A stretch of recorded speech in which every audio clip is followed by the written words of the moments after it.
a doctor of communication. Did you know only 7% of communication is the words that we say? That means 93% of communication is nonverbal communication. For example, gestures mean a lot. The most open thing you can possibly do is show the palms of your hands. Now, speaking of hands, let's talk about handshakes. What do you need to give a really good handshake? Help! That's right, Sean.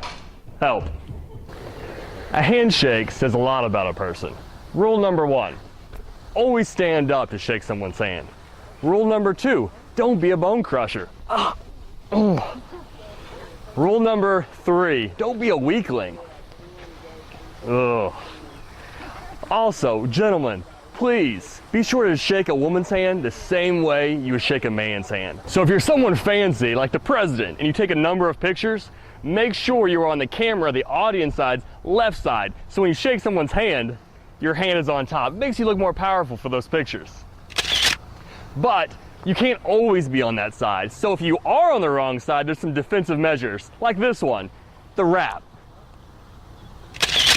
Or a second defensive measure is you pull them toward yourself so no one's hand is on top. People like good-looking people, and clothes say a lot about a personality. For example, always wear traditional clothing. Blues, blacks, grays, even a pop of red are fantastic. Stay away from the neon green colors. For example, during a job interview, you'd want to stay away from a neon green tie because the interviewer would be paying more attention to your tie than what you have to say.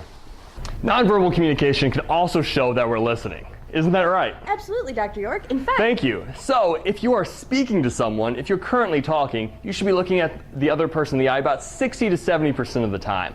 On the other hand, if you are listening to someone, increase that to about 90% of the time to show engagement, to show that you are listening.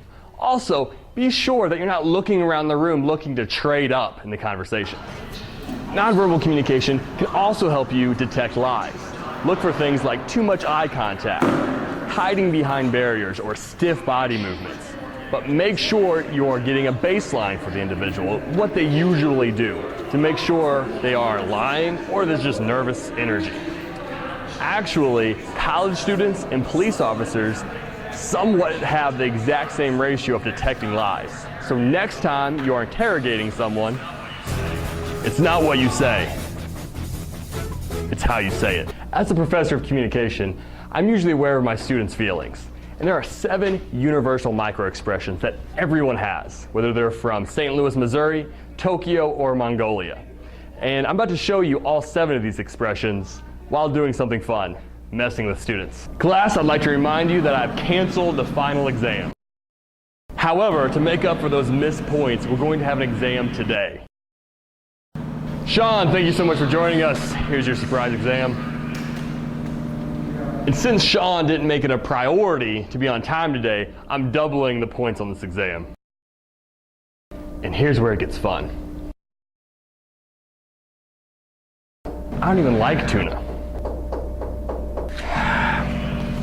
Yeah, those look like a big F.